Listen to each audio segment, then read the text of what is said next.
Shalom. First and foremost, I want to give all praises, honor, and glory to Yahweh, Bahasham, Yahweh Shai, Bahasham, Raka Akwadash. Double honors to the elders and the apostles of Great Millstone, and peace and blessings to the elect. And today we're going to go into the book of Luke, the 21st chapter. And he looked up and saw the rich men casting their gifts into the treasury. And he saw also a certain widow or poor widow casting in thither 2 mites. And he said, Of a truth I say unto you, that this poor woman hath cast in more than they all. For all these have of their abundance cast into the offering of God. But she of her penury, meaning the little that she has, hath cast in all the living that she had. And as some spoke of the temple, how it was adorned with goodly stones and gifts, he said, As for these things which ye behold, the days will come in the which there shall not be left one stone upon another that shall not be thrown down. And that did happen, right? As when the Romans came in there and they broke it down, they destroyed the temple. All right, the aftermath of 70 AD, they destroyed the temple. And they asked him, saying, Master, but when shall these things be? And what sign will there be when these things shall come to pass? And he said, Take heed that ye be not deceived, for many shall come in my name, saying, I am anointed, and the time draweth near. Go ye not therefore after them. So he's saying after his time, you're going to have people coming up claiming to be the returning of the Messiah, right? That the time is near, it's time now. Don't be deceived by them. But when ye shall hear of wars and commotions, be not terrified, for these things must first come to pass, but the end is not by and by. And ultimately, this also lines up with the signs in Matthew 24, right? The prophecies concerning the things that would take place before the Lord's return. It says here, for these things must first come to pass, but the end is not by and by. So the wars, the commotions, the rumors of wars, they have to come to pass, but it doesn't mean the end is here just yet. Then said he unto them, Nation shall rise against nation, and kingdom against kingdom. And great earthquakes shall be in divers places, great earthquakes, and famines and pestilences and fearful sights, and great signs shall there be from heaven. And these are all signs of the end times.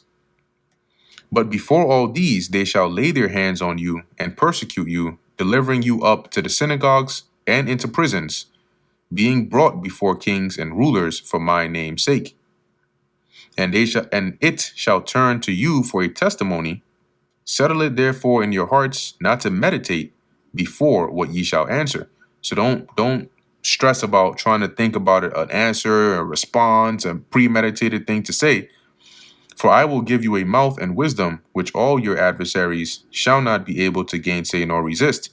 The spirit I'm going to put on you to respond is going to be so sound that they can't get around your responses. And ye shall be betrayed both by parents and brethren and kinsfolk and friends, and some of you shall they cause to be put to death. Because it's going to be basically like a persecution, and you're going to have people that will betray you to your death. And ye shall be hated of all men for my name's sake. But there shall not an hair of your head perish. So don't fear, don't worry, because the Lord is going to protect us. In your patience possess ye your souls. And when ye shall see Jerusalem compassed with armies, then know that the desolation thereof is nigh. So that was another sign that when you see those armies, and these being the Roman armies, surround Jerusalem, know that it's going to be destroyed. Then let them which are in Judea flee to the mountains, and let them which are in the midst depart out. So if you're in the middle of Judea, if you're in Jerusalem, flee, run. And let not them that are in the countries enter thereinto. So if you are not in the midst, don't come in. For these be the days of vengeance, that all things which are written may be fulfilled. But woe to them that are with child, and to them that give suck in those days. So the Lord was giving them the signs that would take place all before his return. Things that were more immediate to his time, like 70 AD, and things that were more distant from that time, which are things that we're seeing now in our time here, right? Wars, rumors of wars, earthquakes, diverse places, all of these things. But as it says, woe unto them that are with child, and to them that give suck, right, breastfeed in those days, for there shall be great distress in the land and wrath upon this people. So it's going to be, it's difficult for you to survive by yourself, let alone being a mother that's breastfeeding. That's why they said woe unto you, because it's going to be that bad. How are you going to have enough? And then even for your baby. And they shall fall by the edge of the sword, and shall be led away captive into all nations.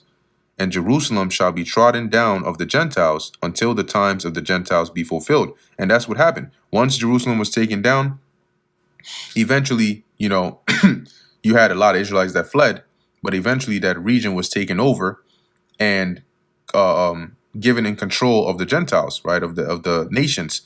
And they have had that and occupied that up all the way until now, because that is the time of the Gentiles, the allotted time for them to have control of that region, of that land.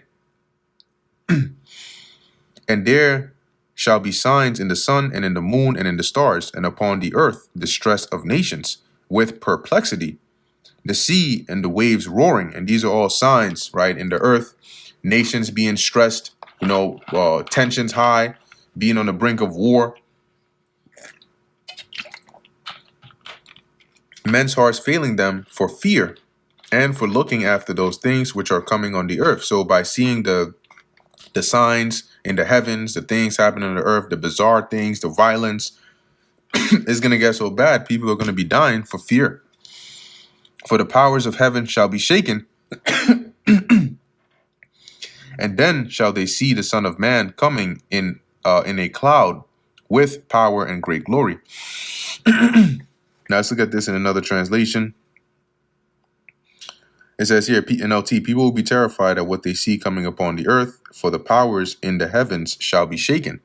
And let's go into that word powers, because you have two layers of this, right? You have powers in the heavens, as in rulers in the high position, right, in their heaven, and then you also have the actual heavens, right, which are like the signs that would be happening in the heavens that are going to put fear in people.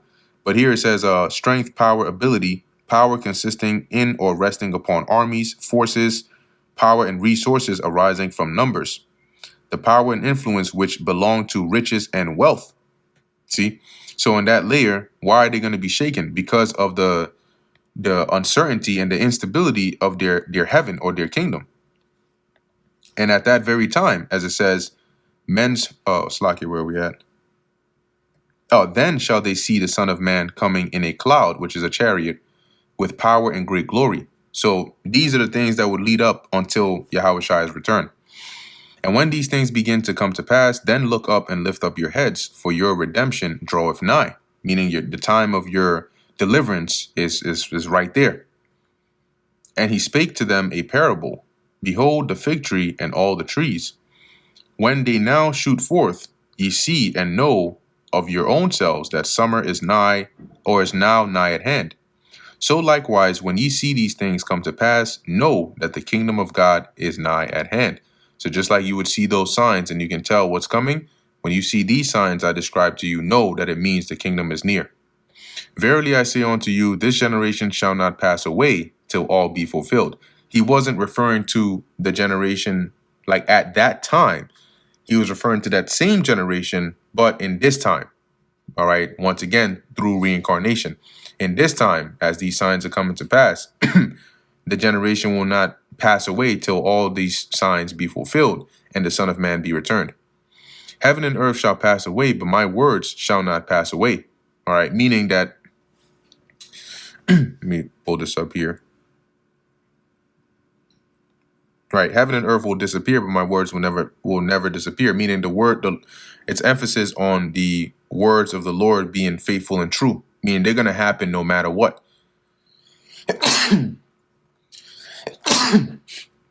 But also on another layer, the actual heaven and earth, which represents the dominion of Esau, right, which would be the last dominion on the earth, will pass away. Okay, but the things that are written and set to happen are going to come to pass. And take heed to yourselves, lest at any time your hearts be overcharged with surfeiting and drunkenness and cares of this life, so that they come upon you unawares. This life is the life that you live on the earth, right? The things that you deal with, the your job, woman, all of those things of the world. Take care that you don't get distracted or have your mind too deeply set on these things that it distracts you from watching and you get caught off guard. Okay, when this comes to pass, because you're not keeping an eye on these signs. For as a snare shall it come on all them that dwell on the face of the whole earth, right? Like a trap. Watch ye therefore and pray always, that ye may be accounted worthy to escape all these things that shall come to pass, and to stand before the Son of Man. And how is that going to happen? Well, you got to be diligent, you got to pray to the Lord, and you got to serve him, right, to the best of your ability, and watch. Okay, don't be that servant who said his Lord delayeth his coming, and guess what? You go back into the world, you're eating and drinking and being the other men's servants, and then you get caught at a day when you're not expecting it, and you get cut in sunder. And in the daytime he was teaching in the temple, and at night he went out and abode in the mount that is called the Mount of Olives. And all the people came early in the morning to him in the temple for to hear him. And that brings us to the end of the book of Luke, the 21st chapter. Lord willing, that was edifying to the elect. In closing, I want to give all praises, honor, and glory to Yahweh, Bahasham, Yahweh Shai, Bahasham, Rachak Kodash. And until next time, Shalom.